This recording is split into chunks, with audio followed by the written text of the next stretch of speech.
In this video, I want to talk about how we actually develop our learning objectives. So imagine you've got your big 10 learning goals for your course as a whole. Now, how do you translate those into the objectives for specific topics? So for instance, we've got some big course scale goals like recognize the value of statistics and scientific research. Then when we're learning about t-tests and significance values, we want to make sure to tie what we do in that unit to that bigger course goal. So one of the things that's important to do then is to break down what it means to learn about t-tests and significance. What does it mean to understand that topic? So I want you to think on your own. What might be difficult about breaking down or unpacking a topic into specific learning objectives?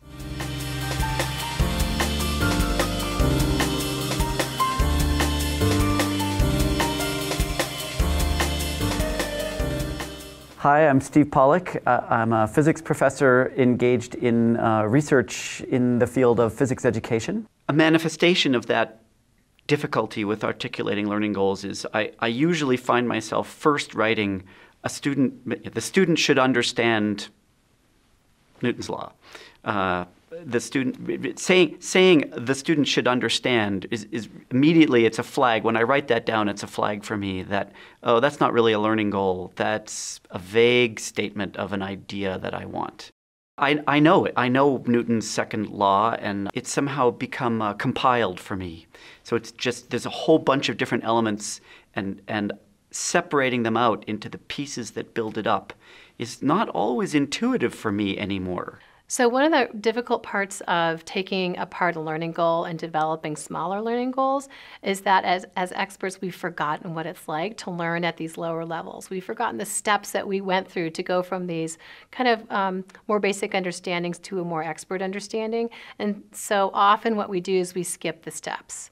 When we are out in the world and we're developing these understandings, through our experiences, we build these knowledge structures. And the knowledge structures, when we're novices, tend to be pretty superficial. We don't have really deep, well-connected knowledge structures. But over time, your knowledge structures become much more complex and rich, and the connections between ideas become much more implicit.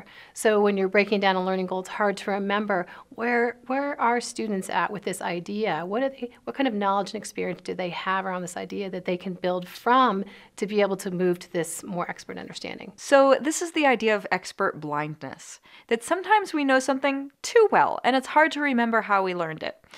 So what are some strategies for going from our list of topics on our syllabus to creating some concrete learning objectives? So one approach to going from that topic to learning objective transition is to start with the topic and then really think about and write down all of the concepts and ideas you want students to learn about that particular topic. They can be really little, they can be bigger, but just kind of get a whole list going and then kind of transition from that list into writing the learning goals. So for example, if you're thinking about linear equations, you might think about, well, how am I going to have them understand the concept of growth? Because that's something that's really complicated for students to do in the beginning. And each week you might have a different way of helping students understand growth. You might have them think about patterns of growth that they can actually see, or they might think about growth in a representation such as a graph. And once you have these different kind of ways of thinking deeply about growth, then you can see how they all fit together to build their understanding of this broader learning goal. So here are some strategies that you could use for unpacking a topic to create learning objectives. You might find someone else's objectives and borrow their ideas. Another thing is that the end of chapter summaries can be useful. Textbook authors in physics have thought very hard about breaking the topical area down into chunks, and there's usually a summary at the end of the chapter. The textbook summary is usually mostly a list of formulas and definitions, but it's a good synthesis of what were the key ideas of that chapter. Another thing to consider is that the education research could guide you. It's often what educational research is doing is to try to figure out what are the elements that comprise the understanding of some topical area. You can also work backwards from an exam question. So I sort of ask myself, why that question? What am I really getting at? And once I move that one level back, then I can usually articulate a learning goal which could generate multiple exam questions, including the one that I had started with. Maybe it was one I'd given in the past, or one that a colleague had given, or a canonical problem from the textbook. But what you're really trying to do is ask, what is the essential underpinning idea or technique or skill that this question is getting at. Lastly, you can talk to your colleagues to bounce ideas back and forth. Here's an example from Steve Pollack on Newton's laws.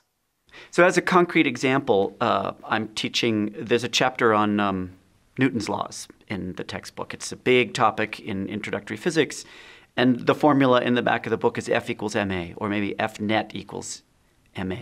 And so you look at that and you think, well, what are the learning objectives here? One is for a student to know what are the forces acting on an object. So you have to think about, what does that mean? Given, for example, a verbal or pictorial description of a problem, I want the students to be able to identify all the forces acting on a body.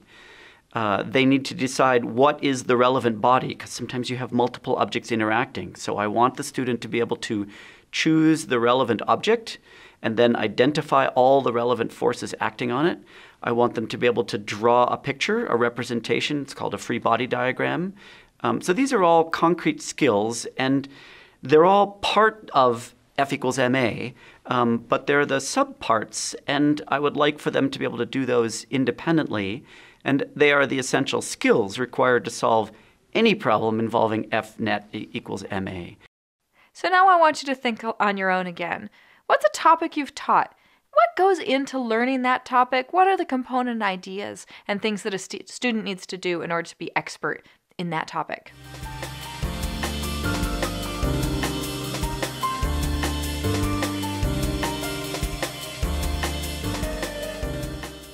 So here's another opportunity for discussion.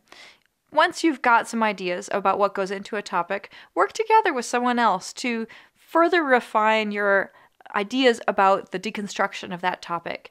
This is something, again, that's really helpful to do in combination with somebody else. Now, if you don't have somebody to work with, I do have an optional video showing some of our graduate students working through their ideas on deconstructing particular topics in STEM. So breaking down a topic into its components does take some practice. It requires that you tap into your deep disciplinary knowledge of the subject to realize what it means to understand that topic. But it also means that you have to step back from that disciplinary knowledge and expertise to remember what it's like to learn something for the first time. Now, in the next video, we're going to look at another way of analyzing the knowledge that you want your students to have.